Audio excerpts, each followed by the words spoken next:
Welcome to Future Knowledge, a podcast about knowledge, creativity, and policy, brought to you by the Internet Archive and Authors Alliance.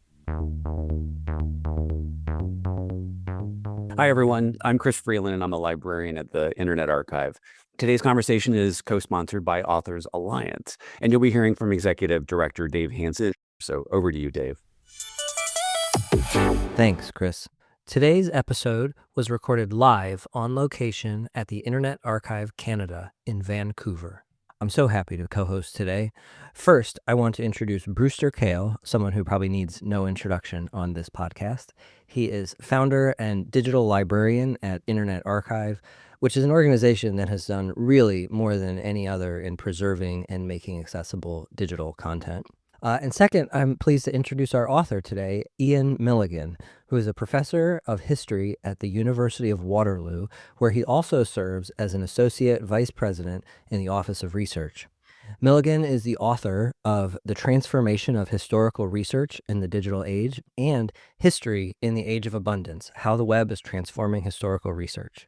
I'm so pleased today that we get to hear from him about averting the digital dark age. Let's turn things over to Andrea Mills of Internet Archive Canada. All right. Good evening, everyone. I'm Andrea Mills, and I want to welcome everyone to the headquarters of Internet Archive Canada. So we'll be exploring the critical role of web archiving in preserving our collective digital memory, especially here in Canada, and what it means for researchers, institutions, and the general public. So to guide us through tonight's discussion, I'm really delighted to introduce our moderator tonight, Takara Small. Takara is an award-winning journalist working for outlets like the CBC and BBC with a focus on issues and thinking around technology. So please join me in welcoming Takara. Hi, everyone. I'm so delighted to be here. As was mentioned, I'm a journalist. I'm at CBC, where I cover tech nationally, and then I talk about it on BBC. So this is pretty much part of my life. So I think before we start, we have to acknowledge, Ian, your book, where you honestly, you capture and you highlight a lot of the conversation we're going to have tonight. And there were conversations with Brewster as well about, I think, how not only the net has changed over time in its history, but perhaps what we can look forward to in the future. And that's a great segue, I think, to open with Brewster. How have you seen not just the Internet Archive, but how we engage with the Internet change throughout time? I mean, what is it going to be, 30 years in 2026? It's amazing. There aren't many companies, not many initiatives that can last that long. So how have things changed? The Internet Archive, as a nonprofit library, has been trying to not only record what's going on the Internet, but actually, to a small extent, be able to try to help shape it. Can we make it into the Internet that serves all of us? Can we make a game with many winners? And I'd say we did a whole lot better early on than we are lately. That the web is really fundamentally changing, but it has changed every 5-10 years. So it started out academic mostly and sort of entrepreneurs. So that there are lots of little players that were playing along. There were the big search engines that became portals. If you remember that, there were eyeballs. For those all us old enough, there was like business plans were about getting eyeballs and having sticky eyeballs. And anytime you're going and writing your business plan kind of attract sticky eyeballs, you know you're doing something wrong. But it was an early days.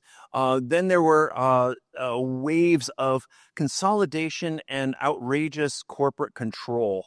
And so now we have platforms that make it extremely difficult to navigate outside of them. We have the walled gardens that we were against at AOL, and the whole web was sort of premised against walled gardens, the Facebooks, the Twitters, and we have also licensing problems and paywalls that are really making it so that there's segmented parts of the internet, and the Chinese are cut off from a large part of the internet. So this global nature of what we were trying to do, a lot of it is fractured. So, but it's always going to change, and now we're involved in this whole AI thing. So rock on. So the idea is to let's have some more fun.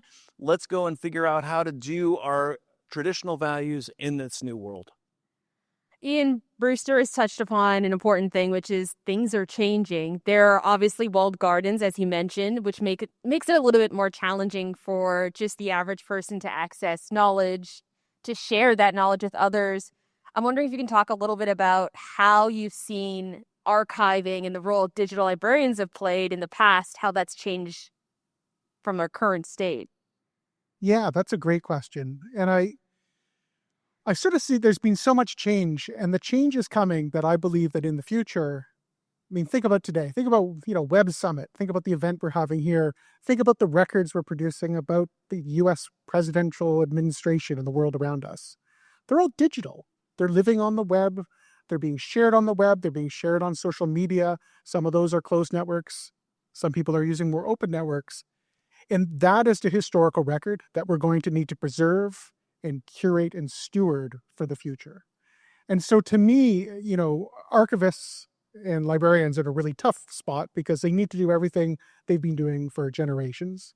They need to steward paper material. They need to catch up with the backlogs of all this material to bring into their systems. And then they need to look forward and work with the Internet Archive, work with others around the world to make sure we grab this documentary heritage. And so to me in the future, all archivists, all librarians, and increasingly all historians are going to be digital because that's the kind of evidence that we're going to be working with. That's the world that we live in is fundamentally shaped by the web, by the internet, and by network communication. Brewster, I'm interested to know how you feel about preserving our digital history when, as you mentioned, there are so many walled gardens. And to be honest, many people are escaping to private spaces because perhaps they don't feel comfortable in the new world that we live in, where sharing your thoughts, your opinions, your politics is not always possible. Yeah, a lot of the early internet was built on trust, that you could basically expose yourself and you were not going to get in trouble for it. Right? That's a lot of what my parents were told when they were going off to college, to keep your head down, be careful of the clubs you join, because those clubs might morph into something else and be really bad for you, right? This is the McCarthy era, sort of just keep your head down. My generation was a sharing generation. You did better by basically letting everybody know everything about yourself, and people will help you more than hurt you. That was the sort of the premise of the internet. That if that premise goes away, then we are in we're going to contract our information ecosystems to a great amount. But let's just take a moment and just be really pretty proud of what people have done. So the Internet Archive has been archiving the World Wide Web with 1,300 organizations. In October of this year, we're going to hit the 1 trillionth web page that has been archived into the web. So yeah, hooray for us, right? But that's not the point. The point is people are sharing at a level that is unfreaking believable. There are a billion voices out there, a billion people's things that they get to say. This library is bigger than anything ever built by humans before, which is the World Wide Web of sharing so much great things of what they've thought of and what they've become, what they're thinking about, they're dreaming of. That. So 1 trillion web pages is kind of amazing. And it's very important that there be a record of this because we're all important, not just, the prize-winning journalists that get to be in the record. All of us get to be publishers. And how did that happen? And part of it is trust. And if we end up screwing the internet and screwing ourselves so badly by going and making it so people feel that they can be rounded up for things that they've said, that's not a good day. So we need a free and open society. We need an idea of public education. We need these to be able to have even an Internet Archive seem plausible. I just pick up to say, I've been fascinated as a historian for the last 12 or 13 years with web archives and in particular with the Internet Archive for the exact reasons Brewster just said. You hear 1 trillion websites, and to me that's cool because of the scale. And then it's the scope. It's the scope of the sort of voices, perspectives, people that are in these archives and that I've had the pleasure to work with, I've had students work with, I've mentored teams to work with. And they are the voices of people that would never have ended up in a traditional archive. They just could never possibly fit all of those stories into a traditional collection, or we'd be reading against the grain in the voices of the powerful. And to me, that's the revolutionary potential of these archives for history as a social historian, that they just have so many voices that have never before been able to be told because of that. You know, Brewster, you mentioned some amazing milestones. Ian, you've talked about the role of having, anyone be able to publish and be able to share history. There is this concept, this idea that whatever you publish to the internet stays around forever, that it never disappears. But we know that's not true. So how do you view history through the lens of that concept, that things do disappear sometimes, and if they're in these private spaces, they may never be known? Yeah, I mean, on the first hand, I'd say that's the case for everything. And so 99.9% of things that ever happen are never written down. Of the things that are written down, most of that never ends up in a library archives, never ends up in our sort of long-term memory as a society. When it comes to the web, it's always funny because you see two things. You sometimes see technologists say, the web is archival, the web never forgets. And I think a big part of hopefully this conversation here is underscoring a lot of stuff gets preserved on the web thanks to the Internet Archive, thanks to other libraries and community organizations around the world.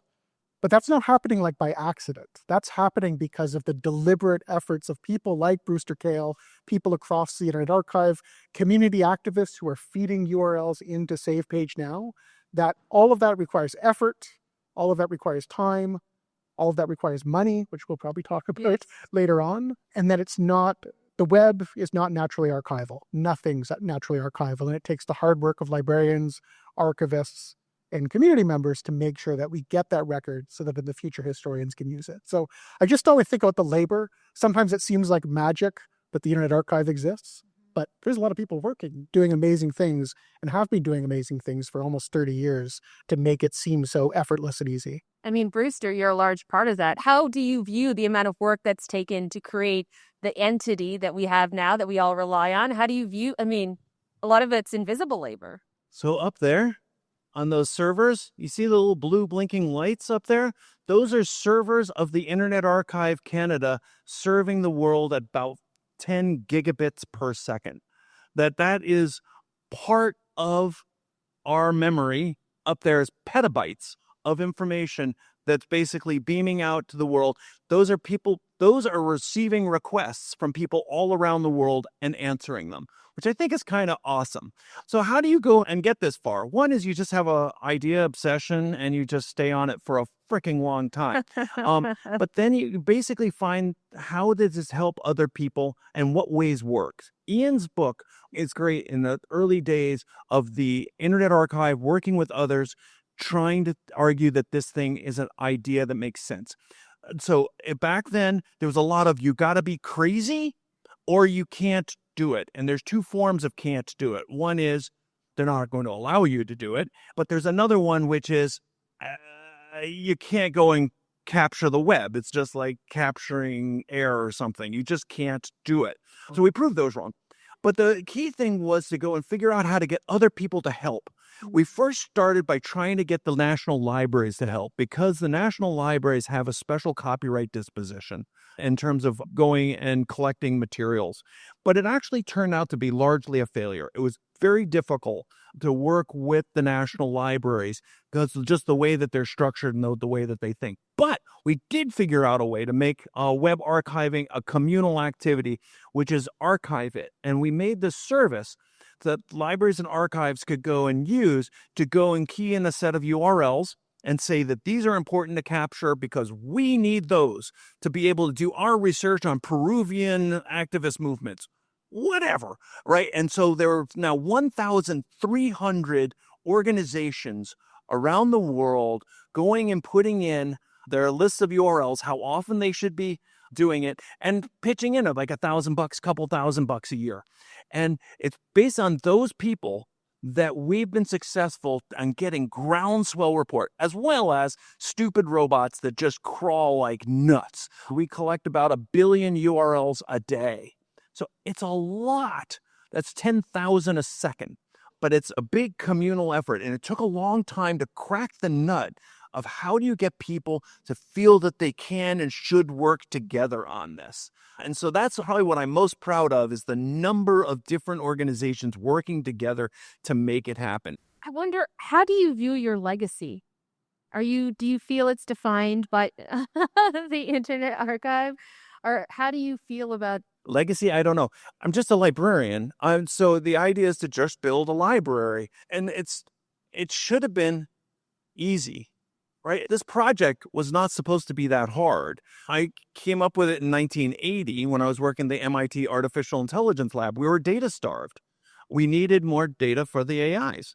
We knew that they were coming. And so we needed to get desktop publishing going, the network publishing going, open source going. So we knew all the steps, right? And so we had to go and crash through and do those. But I thought it would all be done by the year 2000. And it could have been. But the problem was the other institutions didn't come along. The newspapers and magazines, I got those guys on board. So put the New York Times online, the Wall Street Journal, I did those. But universities, not so much. The big book publishers, not so much. The music guys, just let's sue everybody, right? I mean, it didn't work. That the digital opportunity actually hasn't sunken in yet. Okay, I'll give you an example. Wikipedia, right? Who's used Wikipedia in the last week? Who's used Wikipedia in the last day, right? It's like, my God, right? We live on this thing. The total investment by the world in Wikipedia is $200 million a year. That's it. That's the price of San Francisco Public Library. That's not Burlingame. That's not Alameda. That's not, that's just the underinvestment that this society is doing in our digital infrastructure is frightening. That we are all dependent on these and we're not pivoting towards supporting this infrastructure. The point is that the world has shifted, yet our institutions haven't. And we will lead to our peril. And we'll leave it to very, very large corporations that will take advantage of us and the opportunities of the lack of antitrust. So I think we have some fixing to do. I think that a bunch of the fixers are in this room, and I think we can go and do something differently than how it's been going right now, because we're starting to see cracks in the ice. The United States is having some troubles, and it's going and deleting a lot of materials. And, thank you to the Internet Archive and lots of other organizations we're working with to go and save these things. But it didn't even make it into your book because your book came out before this administration started strafing websites and data sets away from us. We can do something about this. It's not that expensive. It just requires a will and gumption to do it. Ian, your book looked at some of the volunteers, the people who were instrumental in the early days of preserving this type of digital history. Commenting on what Brewster said, where do you think we move from here? There does seem sometimes like there's a coordinated attack to remove public information from the public. Yes, and I think we see that with the Trump administration deleting reams of very, very useful information that gives the state the ability to work, gives community organizations the ability to do what they need to do. There's all this sort of valuable work. And I think we benefit to having institutions like the Internet Archive that are independent from the state. And we could talk about funding and, the independence that it has is that there are places that people can go to put their data and keep it safe. And that requires collaboration where the Safe Page Now tool, which I love. You can go to archive.org and you archive.org/web and you see Safe Page Now, and you could put a URL in there. And you can just do a call out to academics who know their domain really well, to citizen scientists, to activists, to people concerned that their local library is going to bring something down. They could put the URL into that box and it gets saved and it's accessible to everybody basically immediately. And so that's one of the big changes is that everyday people can take things into their own hands and see it being preserved through collaborative teamwork with the Internet Archive. But a big part of it is awareness. I think not a lot of people are aware. Maybe they either think there's a default, everything gets saved, so why do I have to do something? Or they assume that their government is going to do it for them, or they assume that, here in Canada, that Library and Archives Canada is getting everything. And that's not the case. And so a lot of it is awareness building and trying to build a culture of thinking about your digital data, thinking about its long-term preservation, working with community groups to make sure it gets backed up and URLs get submitted, donate to the Internet Archive, write to your MP or your congressperson and talk about the importance of digital heritage and, try to raise all boats so we can keep preserving information. Let's pivot to money. Let's talk about funding. A lot of the early work was done by volunteers. but the scope, the amount has grown. Who should be funding these types of initiatives? I mean, the Internet Archive has a group of volunteers and community members who believe in the mission and support it. But it's a little bit interesting that there hasn't been concrete financial support from governments. I mean, in Canada, there's so much money to preserve Canadian heritage, but doesn't necessarily translate onto the digital side. So who should fund this in the future? Well, it's funny. Probably my answer would have been different before November 2024. I think ideally governments should fund this. Just like we don't pass the pot around to crowdsource the Library and Archives Canada, you don't pass the hat to the Library of Congress. You see those as essential pillars of functioning governments. That said, if the Internet Archive was dependent on U.S. federal funding for its support and success, I think you'd be in a very different story right now, as we're seeing with all sorts of projects, all sorts of institutions that are dependent on government funding that can change really quickly. We had that in Canada under Stephen Harper's government. Library and Archives Canada went through major shifts in its priorities, and there are gaps in our digital records because of a change in government. And so there is some virtue to having independent collection.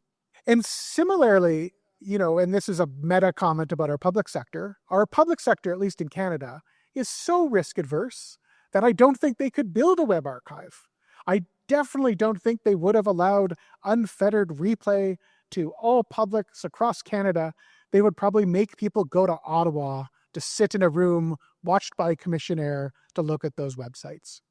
And so that's part of the story of how this has gotten off the ground is, in the dream circumstance, you've got the Internet Archive, nonprofit, but private, is able to innovate, able to take on risk, and in a dream world would be able to work with national libraries like they do in Canada, like they've done in the United States, and donate that material for the long-term stewardship by a national library. So I think in a dream world, it's government, but I worry about governments. I've seen it in Canada, and we're seeing it in the United States. So curious what you think, Brewster. So the United States, we've got independent museums, we've got independent universities, and they are supported by people. We also don't have a tax system quite as rigorous as yours.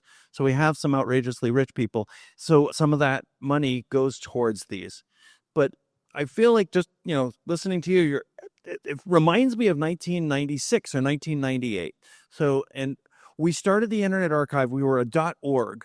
That was a very weird thing to be in 1990. And people said, what is that? They were just getting used to the concept of a .com. And we said, no. We're a nonprofit. And you need nonprofits to even out your ecosystem. And you have to support your nonprofits by donating to them. And it took us a long time to get people to get used to donating to the nonprofits out there. Wikipedia actually really pushed that really well and hard. And we've been following in Wikipedia's footsteps, even though they were started years after us. So let me suggest, don't donate to the Internet Archive. Donate to the Internet Archive Canada. And don't just donate money, donate time.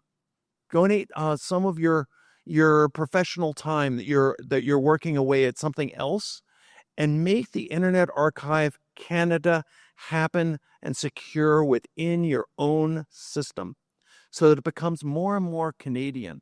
Otherwise, you don't want to be dependent on the United States. You really don't want to be dependent on the United States. So make your own. We can seed it. We can give you pieces. We can do cooperation. The Internet Archive Europe is also interested in helping. And I think if we can build an international library system that goes and has exchange agreements with each other, but they operate within their own laws, customs, and values within these different frameworks, we'll end up with a really rich, long-term, robust environment. If we think that it's all going to be just in the United States, it's not going to work out very well. So support the Internet Archive Canada, please. And I think that is a way to make things go. And we have skills. So let's go and carve the role of libraries to be a prosperous one in Canada. And right now, your laws aren't good for libraries now.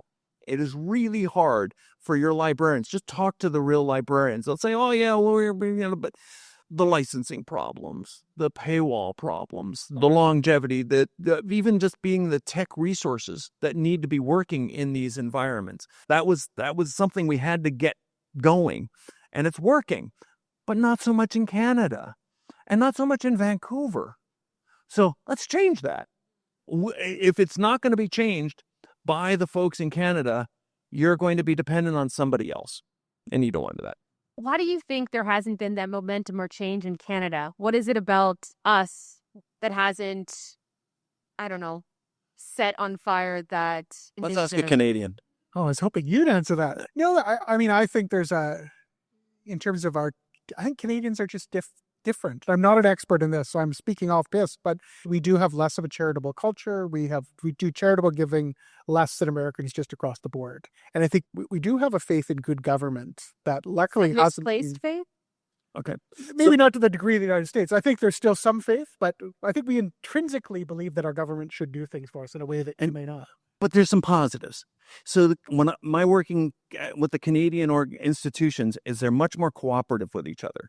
So there are about 300 different organizations in Canada, which is a lot of organizations that the Internet Archive Canada works with directly to go and build the web archives, to go and archive books, to digitize materials.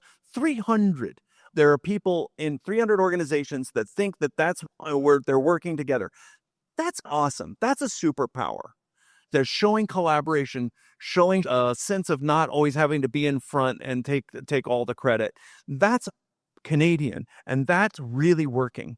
What I think you just need more of is investment in some key nonprofit, independent from institutions to go and build some of these or take some of the risks. Because we're going to need that risk-taking to go and build the educational infrastructure that we need to happen. Otherwise, you're just going to have licensed database products. You're going to raise your kids on AIs from the United States or China. So why don't we go and raise our children based on Canadian AI products? We could do that here. The Internet Archive Canada is offering Canada a leg up in building large language models. But Canada has this opportunity because of the opportunity of the Internet Archive Canada to build large language models within the Canadian public ethos. Let's do that thing. Will Canada do that? I don't know. There are certainly lobbyists that are working very hard to make sure Canada does nothing of the sort. But that can change. So you got a lot going for you in Canada that I've seen from being an American from a little bit of afar. But there's some infrastructure pieces and some risk-taking that I think needs to be taken to build the society that we need in the digital sphere to serve all of us. You mentioned AI, and I'm wondering what your thoughts are in incorporating AI tools to, for instance, pinpoint significant content online, to take on some of the roles that human volunteers right now do. Good, bad? Oh, AI tools are actually already quite useful for doing really mundane tasks like going and doing metadata for government documents. So it just speeds things up. So we use it for going and doing metadata extraction. OCR of Arabic now is going really well, Tibetan. So there's all sorts of AI projects. Machine translation is all generative AI. The idea of generative AI bad or all other AI good, I really don't think that's the right distinction. It's what are you trying to make it useful to do? The AI tools have been around for a long time. So the Google magic of going and typing a few keywords and coming up with great things on the first page, that's freaking AI. That is amazing. And so it's been around for quite a while, but there are negative reactions going on for really good reasons and overhype and all sorts of problems. So I'm not just a complete enthusiast, but the AI opportunity is huge. So if we take the weird stuff that we're digitizing, let's take the Vancouver city records that are going on right now, or these old government documents on rivers and things like this. People aren't going to read those. Really, really aren't. Machines will, though. And they can go and pull a lot of materials out of that, facts and things from our government documents, from a lot of our other materials, and be able to make it much more useful for us. So I'm quite excited about the opportunities of taking these materials that are really obscure, but really high quality, and making those much more useful by using these AI tools. Let's use it to help solve climate change. Let's use it for, healthcare issues. Let's use it for good things. And I think that the library and the Canadian ethos, we could build large language models that are of concrete usefulness. We've got the supercomputers in this country. We've got the smart people. We've got the funding. The laws and structures make it extremely risky here. The United States has got fair use. You guys have fair dealing. It ain't the same, and it's not good enough. So you're going to need to go and have some safe harbors for your cultural heritage institutions for doing interesting things with copyrighted materials to be able to go and build the value-driven AI, public AI systems that will lead to lots of startups and lots more prosperity. Ian, in your book, you've talked a lot about preserving some of the big moments in history, whether that's natural disasters or 9/11. I'm thinking, could AI tools help pinpoint some of those moments in time, maybe be able to grab some of the information that the average person wouldn't be able to see? How do you feel about those tools participating in that and ensuring there isn't bias as well, underlining it? Yeah. So I'm actually working on a new book, and I've sort of picked up on the way that I conclude my previous book. And I've been doing a deep dive into, it's a really depressing topic, but, the web's reactions to the 9/11 attacks and what happened on Slashdot, what happened on discussion forums. What about, I've got, 30,000 emails in one collection. And what are people talking about in these days? And so if I put all these messages together, we're easily getting north of 100,000 from threads to forums, etc. And it's been a good opportunity to try to use new AI tools alongside traditional digital methods to parse it, because I can't read 100,000 emails. It's too many for me to read. And what I'm learning is that the AI models as they exist today are really good at summarization, and they're really good at doing specific tasks if you treat them like the world's most rigorous research assistant who takes no initiative and will occasionally lie to you if you don't look at them. And occasionally lie to you. They definitely lie to you. And so it's learning, if you're asking it to interpretive, you find this theme and interpret it. The downside I'm finding right now is that it'll give you 10 answers, let's say. 8 of them are kind of the answer that you would get yourself. One of them is an answer that you could imagine how somebody would come to that conclusion, but you wouldn't. And then one of them is just made up. And so to me, it's caution, and it's working with prompts, and I have very complicated prompts, and I enjoy a lot of these models of, okay, here's what I need you to do. I need you to only think about these Slashdot posts. Every reference you need, I need to be able to look at it and go back to it.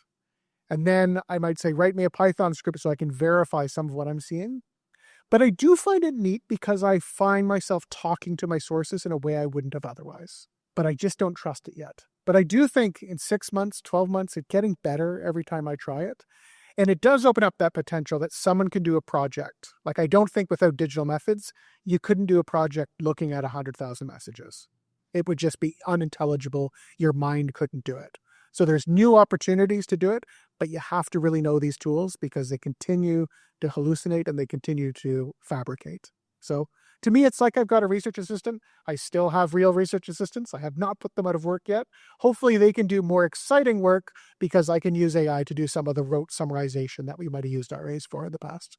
So you mentioned trust and verify, and, Brewster mentioned that a little earlier as well. And this is kind of a personal question on my front.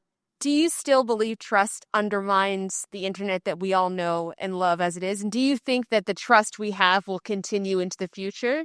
Do you see that still existing in the same way it does now? It's a loaded question. I think we've seen a bonfire of trust.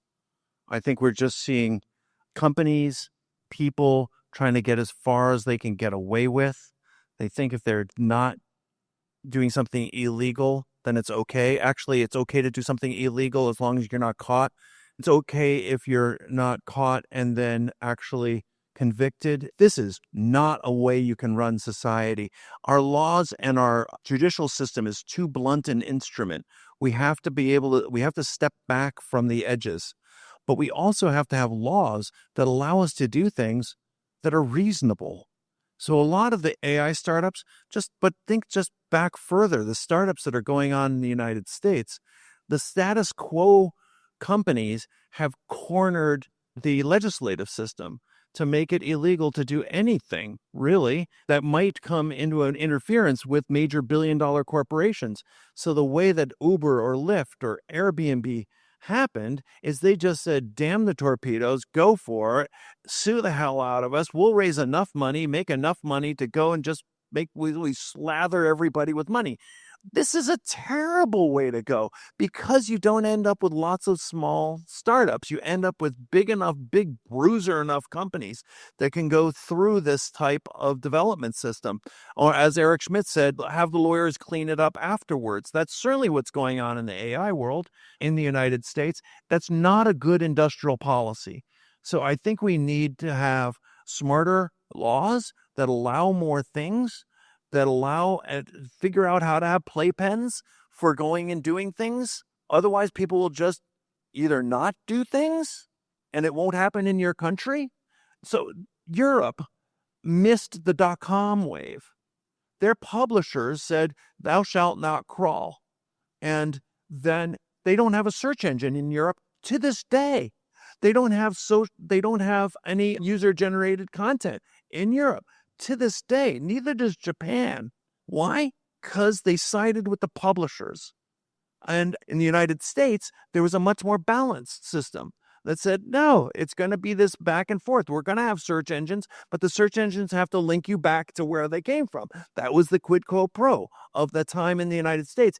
And with the .com boom happened there. It didn't really happen in Canada either for the same reasons. You guys had a search engine. It was called OpenText. Tim Bray, he lives in the area. He's awesome. But the idea of building the next Google in Canada, nope.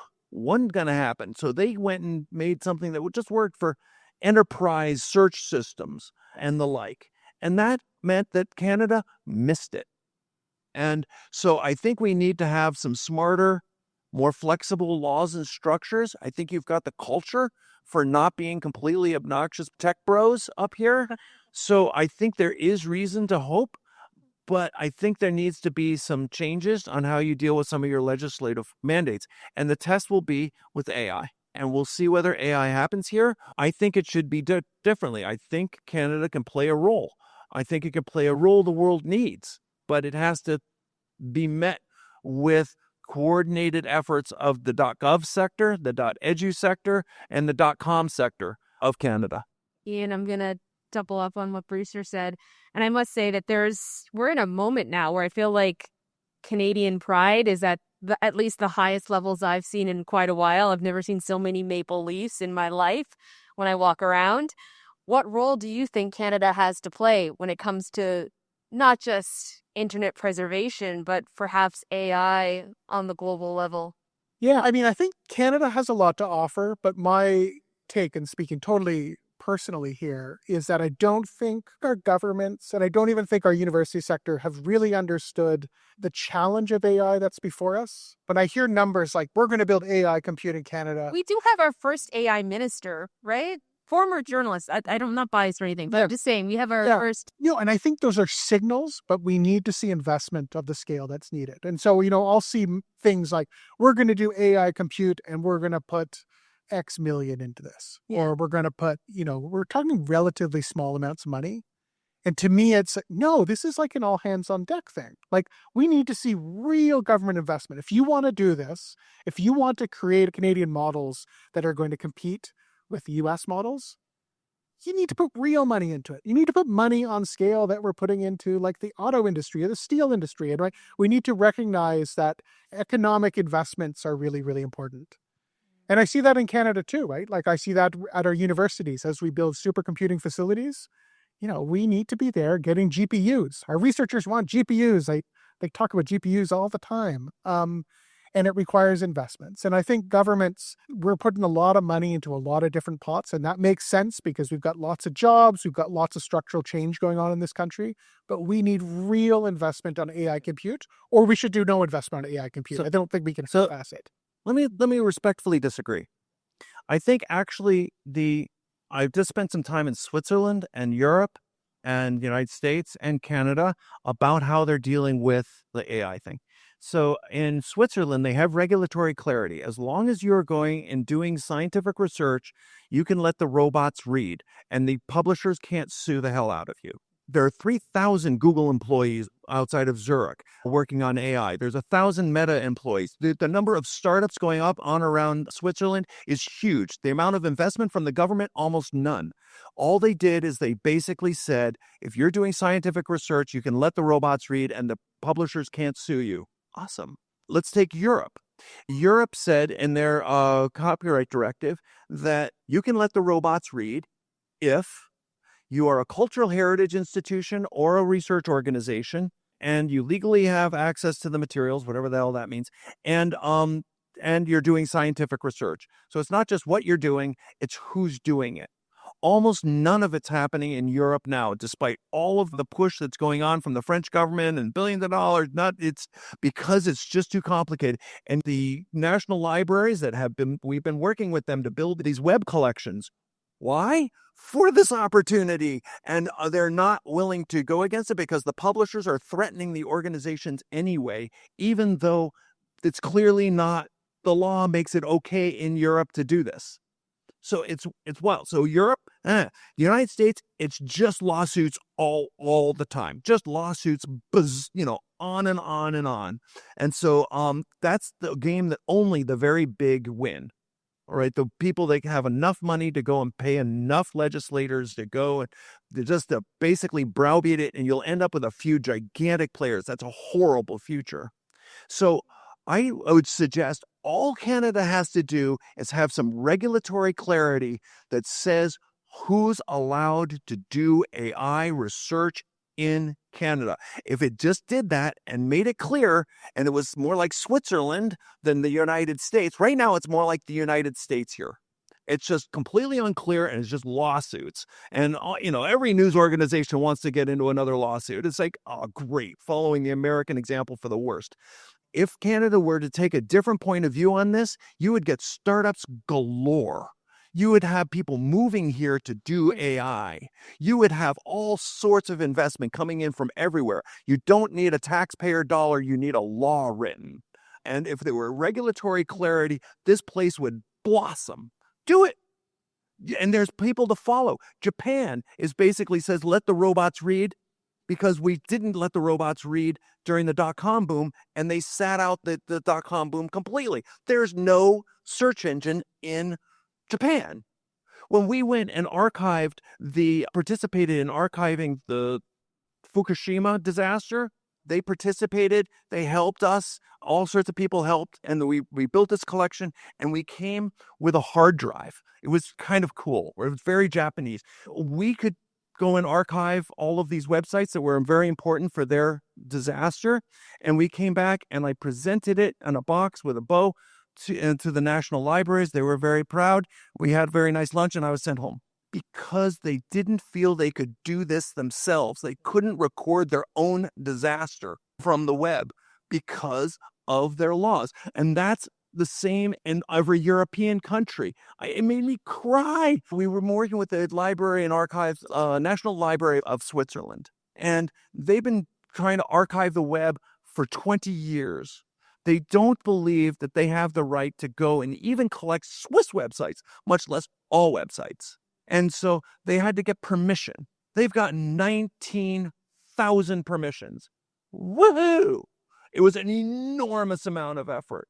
And with that permission, if you go to Bern on the right time of the day, to go to the National Library, to go to a special room that you don't have a camera, on one terminal, you can see those web pages. It made me cry. So even though the Internet Archive showed the way and why it was important, the Swiss National Library never thought they could even record the last 20 years of the happenings in their own country. Same with Japan. Same with almost every other national library. It's what's going on now, the pressures on the Library of Congress. They're setting up that room in the Library of Congress. It's the only place you can have access to these with no cameras. It makes no sense, but it's what's happening. So what do we need to change? We need an effort on the part of Canadians to go and start doing these things, showing that they're good things to do, support the organizations that are doing them now, and then put it through the modernization of your laws and some of the things. Otherwise, you'll end up more like Switzerland in terms of their national library than Switzerland, what they're doing with their AI strategy. I just say two quick things. One, I have been to an archive where you had to sit in the special room and look at the websites on the special terminal. And the whole time I said, I wish they just printed this off, because I'm sitting here, I can't take pictures, I can't cut and paste. I have to sit here with a laptop on my lap, manually typing it out, 100 times worse than working with paper. And that actually is the nightmare. That's where you've archived, and it's less useful than if it had been an archive box by a factor of 100. And then secondly, I'm convinced, and we need to get you to speak to the new AI minister here in Canada. It really, actually, Ian, we need you to talk to him. And we need you guys, right? I mean, it's the new thing. It's the bold new thing. It's everything that's being talked about at Web Summit. So deliver. Let's make Canadian soil the place for the next generation of tech infrastructure and tech innovation. You can do it. It doesn't take money on the part of the government. It just takes somebody to think that you don't want to just be dependent on American models to bring up your children. Last question. We've talked a lot about missed opportunities and challenges. I want to end on a happy note. Brewster, what are you hopeful for? It's hard to ask an American for a happy. Okay. What's your prompt? What are you looking forward to? What fills you with optimism? Decentralized web technology. Let's go and rebuild the basic structure of the internet to have more winners. Let's make it so that you can have a peer-to-peer backend for the web, so you're not going and putting your stuff in somebody else's platform. Let me just say platform in that sort of dripping way of thinking about it. So let's go and make it so that your publishers, your authors in Canada are paid for real. I mean, if the publishers are doing this to your libraries with licensing, imagine what they're doing to the authors. Ask an author. So let's go and use some public money, the libraries' purchasing budgets, and let's go and make sure some of that money makes it to local authors, and that the libraries end up with collections. Let's go and make an ecosystem that works for a lot of people. And we can do that with our technologies, start building them somewhat differently and better. But we can do it with our institutions and the things that we have under our own control. Let's go and spend our money better towards building it so that there's a web ecosystem that's a game with many winners, not just a few. Okay, same question, Ian. Yeah, for me, what fills me with hope is, and I'll try to end on a happy note, is, I'm a historian. And I think every historian has a story of why they became a historian. And for me, it's working with archival materials. You get a story that no one has ever seen before. And then you read other stories and you put them together and you advance, a novel interpretation of the past that helps us understand the human condition more. And I'll just say, every day when I have time, I go to archive.org or I go to other digital archives, but I spend a lot of time on archive.org. I pull up historical files and I read them, and I can write stories about people who had never been in the historical record before. I can find myself. I found something I wrote in 1996. It's on the Internet Archive, and I will not tell you what it is because it's about my grade 6 self playing Warhammer 40,000, and it ended up in the Internet Archive, and that's cool. And I write stories, and again, I'm reading, working on this project on September 11th. And it's very real stories of, the worst of humanity, and in some cases, the best of humanity. And they're stories that wouldn't exist if it wasn't for organizations like the Internet Archive. And so it fills me with hope that we have this organization that's done this, that has preserved this material, and then crucially doesn't make me go to a reading room in San Francisco. Lets me sit in my office, pull it up on my browser, download it in a million different ways, load it into different programs and software. Basically, it trusts me to explore this cultural heritage on my own terms. And I see that as a real triumph of humanity, that we have all of this information by people that never before would have ended up in the historical record. and we have it at our fingertips. And that fills me with hope genuinely every single day. Thanks for joining us on this journey into the future of knowledge. Be sure to follow the show. New episodes drop every other Wednesday with bold ideas, fresh insights, and the voices shaping tomorrow.